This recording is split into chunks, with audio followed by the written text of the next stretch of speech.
Hebrews 11 verse 1 describes faith as the substance of things hoped for and the evidence of things not seen. This still brings us to the question of hearing and seeing.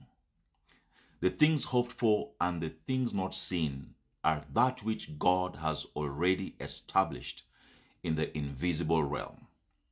Things in the invisible realm are those that are not yet manifested in the natural or visible realm, but already exist and await to be made manifest here in the natural and visible. Romans chapter 1 verse 20 says, "For the invisible things of him, since the creation of the world, are clearly seen, being perceived through the things that are made." Colossians 1:16 says, "For by him were all things created, that are in heaven and that are in the earth, visible and invisible." Faith begins when we see what God is saying and what he has already done in the invisible and start walking according to what we have heard and seen. In the natural eye, nothing may be showing, but in the invisible realm, the thing is already established. That's why faith seems like foolishness to those who have not heard and seen what you have. When Noah was building the ark, it seemed like foolishness to the masses because they had not seen and heard what he had. Faith does not begin when that which is in the invisible becomes visible. It begins when you align with the invisible even before it manifests. That's why in chapter 11 verse 6 of Hebrews it says, "Without faith it is impossible to please God," meaning without aligning yourself with what God has already established in the invisible, it is impossible to please him.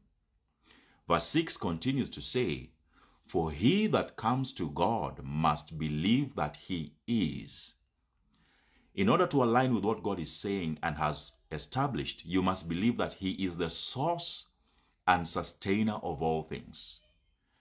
That means having complete trust and confidence in him that he will cause those things to be manifested in the natural, not having faith in the things that come from him.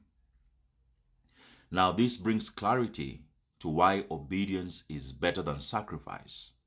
In 1 Samuel chapter 15 verse 22, after Saul preserved and sacrificed what he was to destroy, he was rebuked by Samuel, saying, "Has the Lord as great delight in burnt offerings and sacrifices as in obeying the Lord's voice?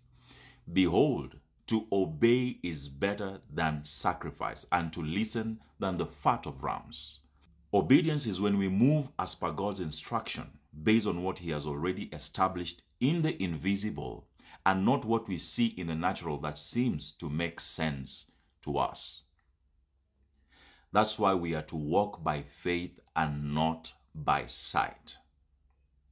Hebrews 11:2 says that by faith the elders obtained a good report.